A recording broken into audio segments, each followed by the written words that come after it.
In this video, I'm going to talk about how the Maslow's hierarchy of needs has an alternative perspective. I can say that our lives and our environment has been designed in such a way that it circles around this theory proposed by Maslow. If you do not know what the Maslow's hierarchy of needs is, I suggest that you watch the video that I'm linking on top or in the description. The video is crisp and to the point. So if you watch the video and you're coming back, welcome back, and to the others, thanks for waiting. Maslow's hierarchy of needs is often looked at as a motivation theory that professionals and students study, but that there's much more to this theory when it's looked from a business, communal, and a marketing point of view. What would you say if I told you that the priority of a country heavily or circled around the Maslow's hierarchy of needs?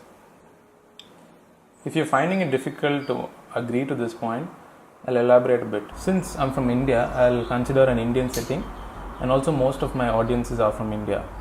So before I get into it, I'll give you two quick facts about India. 2/3 of the population of India is below the poverty line, and there are more than 60 million people in India who suffer from malnutrition. So let's get into it. Do you know that most of the businesses around you cater to or address only the bottom 3 needs of the hierarchy of needs? Try looking at anything around you and you will find that the fundamental purpose of that product or service is to satisfy your bottom 3 needs. Take a phone. It is used to satisfy your communication and maintaining your relationships, which is the belonging needs. Take clothing. It's used for protection. Take a restaurant. It's again used for the survival. Food. Take an automated door lock that works on some sophisticated IoT technology.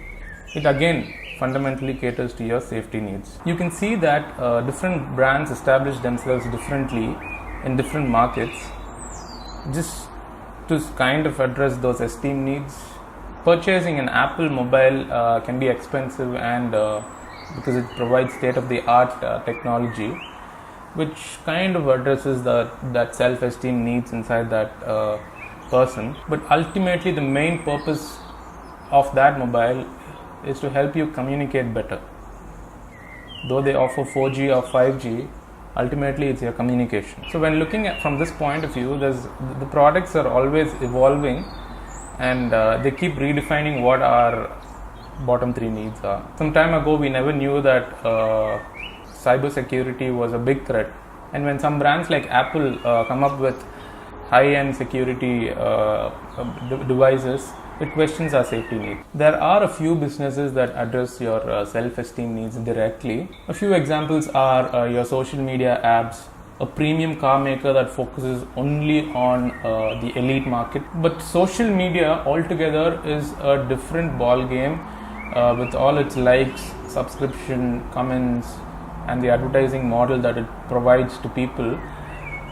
Some are able to make a basic living out of this. They're able to pay their bills. They're able to make a living out of it.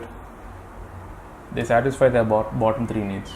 But that's a complex topic, and I'll dive into that into a different way. So where do we stand on our self-actualization needs, and what can businesses offer to satisfy those needs? A person thrives on self-actualization needs only when his other needs are met. People in this phase of life have that thirst for exploring their ultimate potential, their inner potential. A self-actualized person is someone who is motivated by his responsibilities, his values, and some ethics that he holds. It is very difficult or quite impossible for a business that's more concerned about profits to address these needs directly, but somehow they find means to provide a materialistic gratification to these needs, all thanks to the innovation of digital technologies, because that's an entire different space and it's got a lot of emotions attached to it. We just look at it as a technology, but it's changing the game. These businesses basically target the top 2% of the population, and they have a different branding strategy and marketing strategy to capture that market. They do not seem to be popular in a country where the average person is struggling to meet somewhere between his physiological needs and his safety needs. Remember, 2/3 of the Indian population is below the poverty line. Like I said, I'll do another video on the implications of digital on human behavior. I hope I gave you a fair understanding to an alternative perspective to the Maslow's hierarchy of needs. I'll give you another perspective.